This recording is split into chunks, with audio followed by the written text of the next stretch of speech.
Hello everybody. Today we're going to be creating a on-screen text and for like captions or whatever you want it for, maybe a tutorial, and we'll be creating that object to put in the world.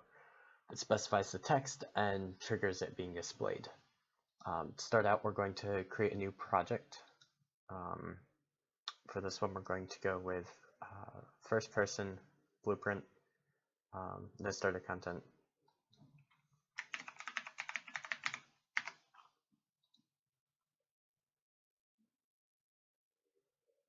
Wait for that to load. Okay, to start off, we're going to create a new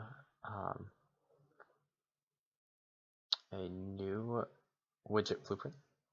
We're going to name this OST for on-screen text underscore HUD. We'll open that. We'll want to add text to put the text in. We'll use the alignment tool to center it at the bottom of the screen. Over here, we can set the position to, if we set this to -75, or actually let's go -200. Then we'll set the size to be 400, so that centers it. And then we'll make it taller, maybe 100. Then just move it up a little bit. 24 is probably pretty good for testing out. We will center the text, and from there we'll want to do two things in order to make it disappear and appear and change. We'll want to create a binding to set the actual text, and we'll also want to create a binding to set the opacity. These will be controlled by variables in the first person character. So we'll open up the first person character and create two new variables. The first one is going to be the OST text, and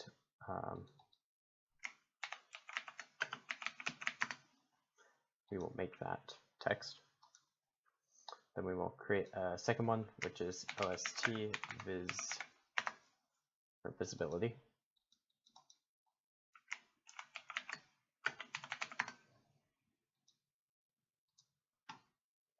They don't need to be edible or anything. They can be quiet. We'll switch back over to the HUD. We'll start with the text binding. We can create a binding.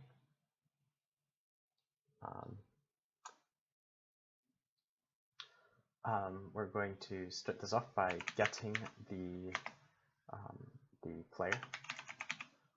We'll want to get the player character. And then we're going to cast that to the first person character, which will let us access those variables that we created earlier.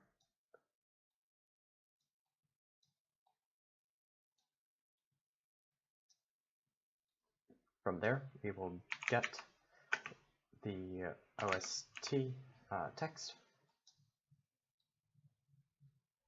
and we will set that as the return value. That one's pretty straightforward. Then we'll go back to the designer, select the color and opacity, create a binding. And this one's a little bit more tricky, but not that too tricky. We'll start by getting the player.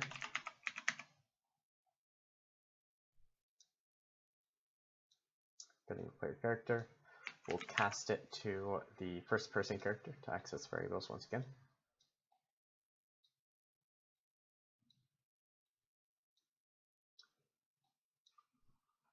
We will get the OST visibility setting. And then we're going to want to make it a color, and we'll start by dragging backwards off of this one. We'll make a slate color. And from there, we can make a linear color. This will let us set individually each individual component. It doesn't really matter. I mean, no, it does. The RGB are how you set the normal color. We're going to go with white, which is 111. and then the alpha is the visibility. We will save that, and that should be that step. We'll come back to the first person character. We want to set default values for this. We're going to start by testing it, so we'll set the default value for on-screen text to test. If you can't set the default value, compile it first, and that'll let you set the default value. For visibility, we'll go ahead and set it to 1, which is full visibility.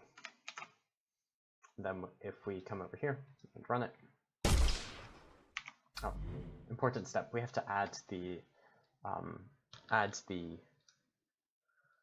HUD to the player. So we want to find event begin play. We can ignore all of this. This is the built-in default level. So we'll come up here, and we're going to create an instance of the HUD. So create and class, not class.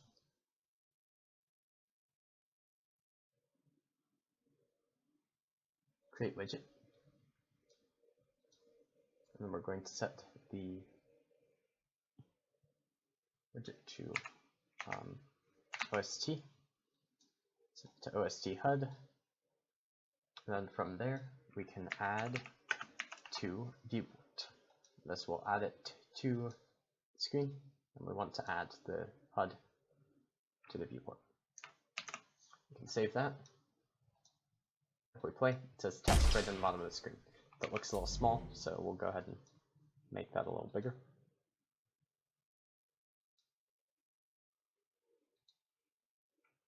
Let's say 36, and then we'll want the window to be bigger as well. So we'll make this, we'll double it 800. Then we also want to center it, so we can move it over 200. Make it -400 for the position X. That's centered, that's bigger. We'll save again. Saving's always good. Back here.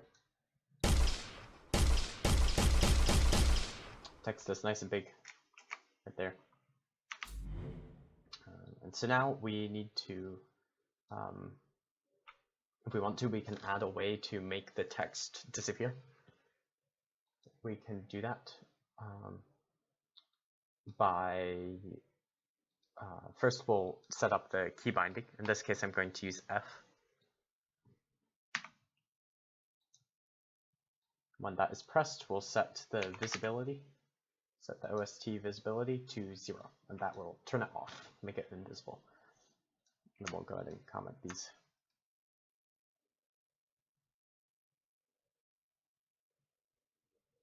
Create comment.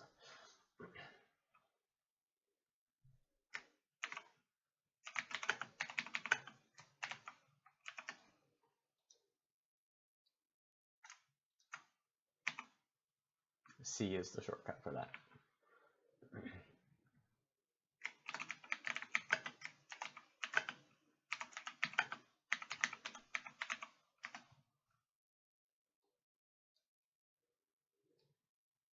And if we go ahead and try that out, play, text is there, I press F, it's gone, which is exactly what it should do.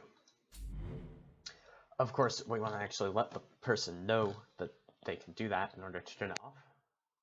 We can do that by adding another text item right below the text block. In this case, we can go ahead and set the text value right here. We're going to say press F to hide. And then if you hit the down arrow on the bind, you can actually use the same set visibility that we used, which we have get color and opacity easier. We're going to want to go ahead and position that. We can, again, lock it down on the bottom. We'll set the width to 200. We'll set the width to more than 200 because that's not big enough. 300. Maybe 150 to balance that. Then we can center the text, and we'll want to move it up a little bit.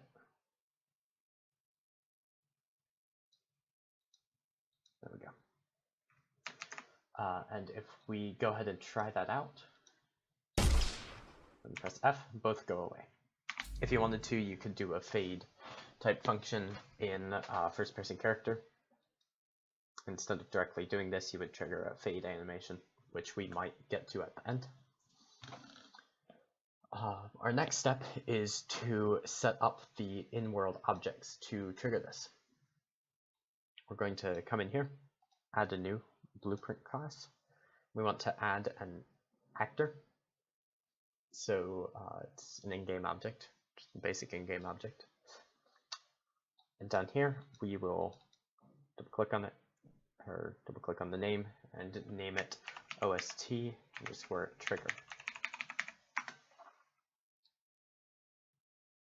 Then we can right-click and edit, or double-click on it. As you can see, we don't have anything in here. We just have the, the root of the scene. And so we want to add a trigger box first. We can come in here, box collision, and we'll call it trigger.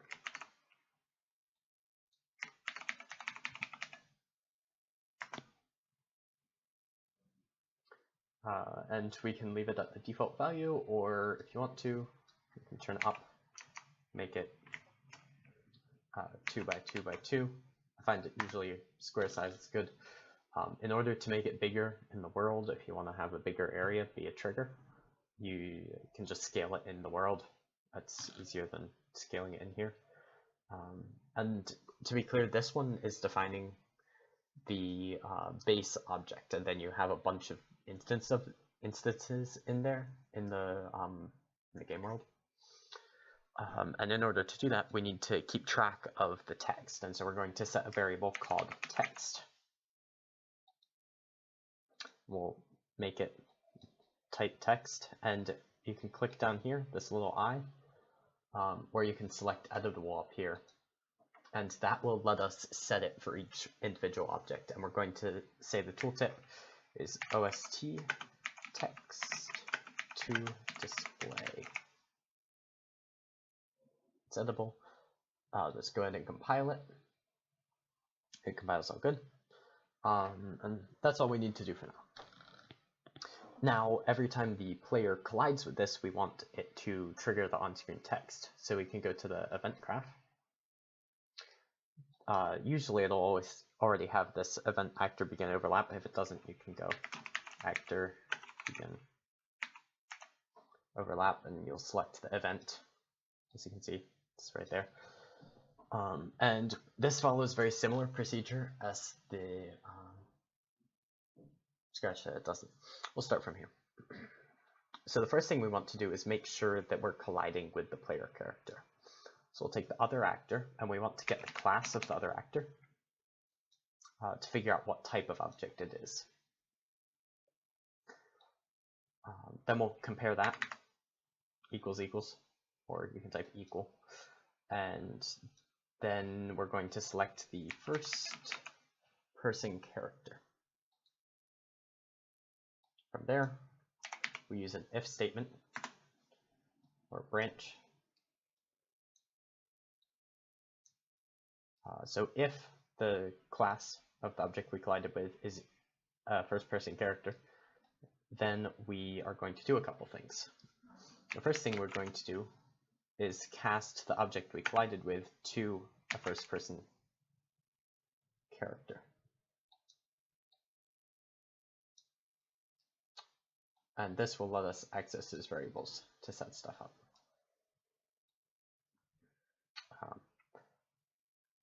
Then we're going to want to set two things. We're going to want to set the text to our text value, which we can drag in from over here. We'll get that and set it like that. And then we're also going to want to set the visibility to 1 so you can actually see the text when you run into the trigger. Let's set OST viz,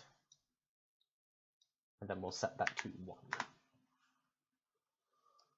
That should be it. We'll go ahead and compile this. And then, of course, we want to actually put one in the world. In order to do that, we're going to fly up above. Then we can take it from down here, drag it in, and you can see right over here on the sidebar, there is the default panel, and under it there's text, and if you hover over it, you'll see the tooltip that you set earlier. So we'll go ahead and say, hello world.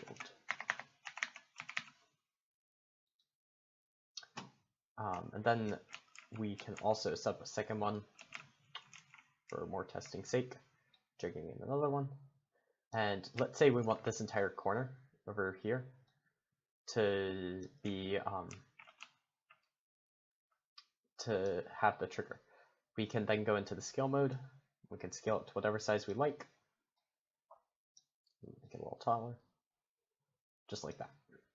And then we'll say, this is the corner. There we go. We should be able to play. That's the initial text, which we'll get to in a minute. Walk over here. It says hello world. You can press F to hide. If you walk back into it,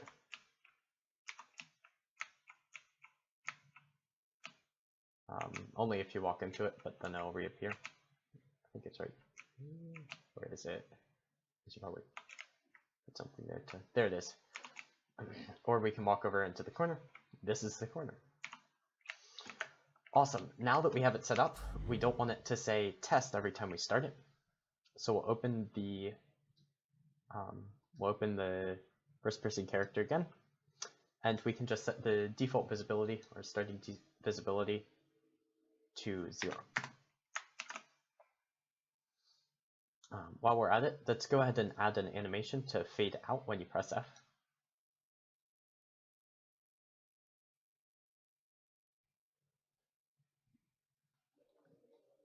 We're going to start by dragging off of press. If you scroll all the way down without typing anything, there's an add timeline. We'll go ahead and do that, and we'll call this OST fade. This is also possible from the HUD. I'm choosing it to do it here for now. And whenever we press F, we're going to play from the start rather than regular play. Then we're going to want to open up that timeline, which is under the components on the side. You can double click on it. These are the different things that can be put on a timeline. We're going to add a float track. We're going to call that the alpha channel.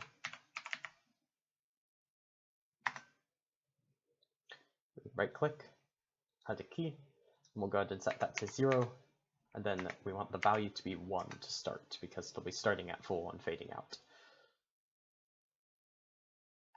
Then we're going to right click, add another key, and we'll set that to be, we'll set it to fade over 1 second, and we'll set the value to 0, so it fades to 0 over 1 second.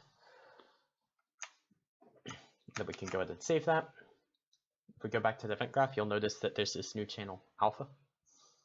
We'll take that output and set it to the visibility.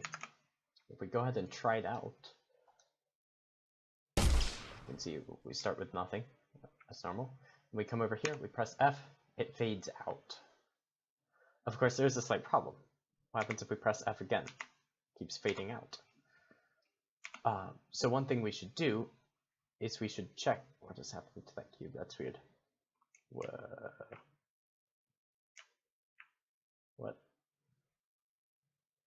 Hold on. This is pretty weird. What?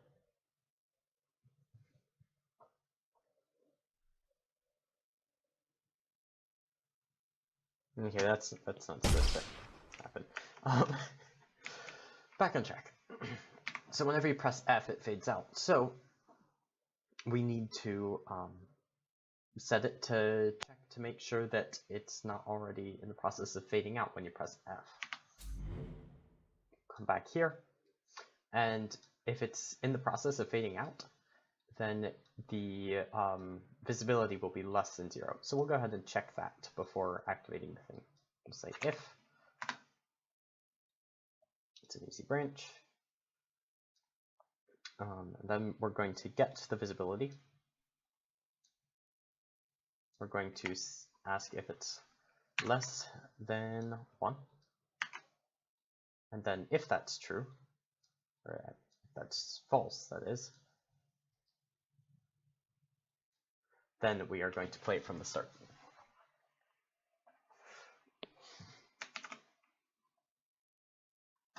And we'll go ahead and try this out.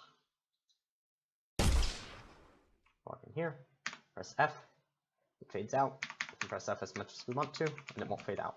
However, if we come over here, walk into the corner, press F again, fades out just fine. I think that covers most of it. This is not the only way to do it by far, but this is a pretty effective and quick way to do it. I think it might be worth also looking into doing the animations in the HUD itself, other than in the character, as well as possibly putting these variables in there. This is an effective strategy. Thanks.